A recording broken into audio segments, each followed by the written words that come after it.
Milliers de personnes avaient manifesté à Varsovie à l'appel de l'extrême droite contre une loi américaine destinée à appuyer les organisations juives de victimes de l'Holocauste dans leur demande de restitution ou de compensation des biens spoliés durant la Seconde Guerre mondiale.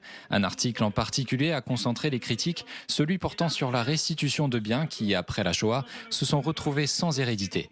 Dénommée Just Act 447, cette loi américaine a fait ressurgir de profondes divisions au sein de la société polonaise sur la question de spoliation des Juifs de Pologne.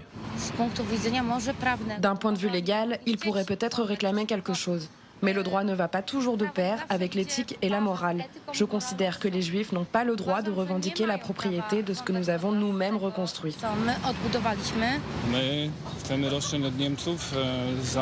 Nous, on exige des réparations de guerre de la part des Allemands. Mais notre gouvernement dit non aux Juifs et voudrait s'accaparer leurs biens sans dépenser un sou. Je ne sais pas. À mon avis, ce n'est pas juste.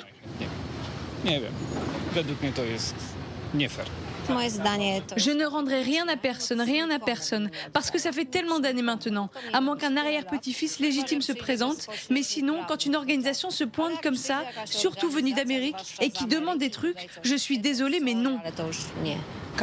Chacun devrait pouvoir être dédommagé d'une façon ou d'une autre pour ses souffrances, même si cela ne va jamais panser les plaies.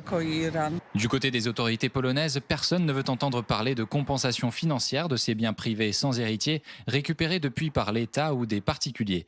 Le gouvernement du Premier ministre Mateusz Morawiecki renvoie la responsabilité de ce dossier sur l'Allemagne, justifiant sa position par le lourd tribut payé par la Pologne durant la guerre, avec 6 millions de victimes, dont 3 millions de Juifs.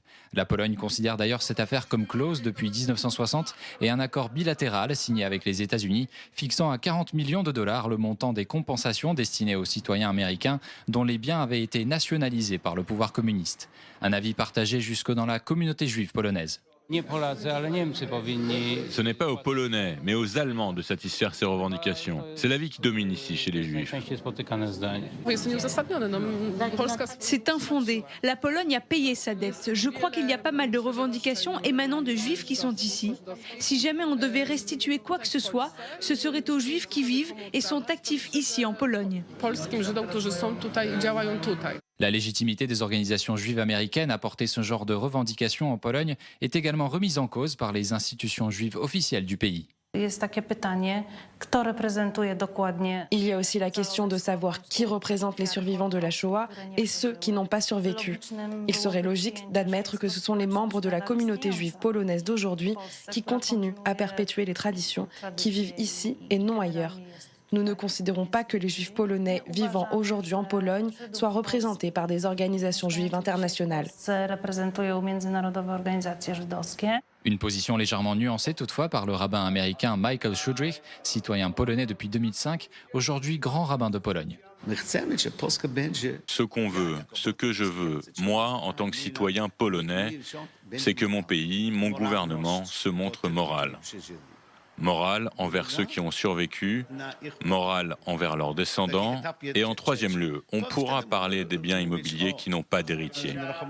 Comment on les règle? Ce n'est pas à moi d'en parler. Alors qu'une bonne partie des biens publics juifs et des biens privés sans héritiers ont été nationalisés après la guerre, il faudra attendre la chute du communisme et une loi de 97 pour permettre la restitution de tous les biens d'utilité publique ayant appartenu aux institutions juives. La Pologne demeure néanmoins le seul pays de l'ex-bloc communiste à ne pas avoir voté de loi générale portant sur la restitution des biens privés après 89. Les différends de propriété continuent de se régler devant le tribunal au cas par cas.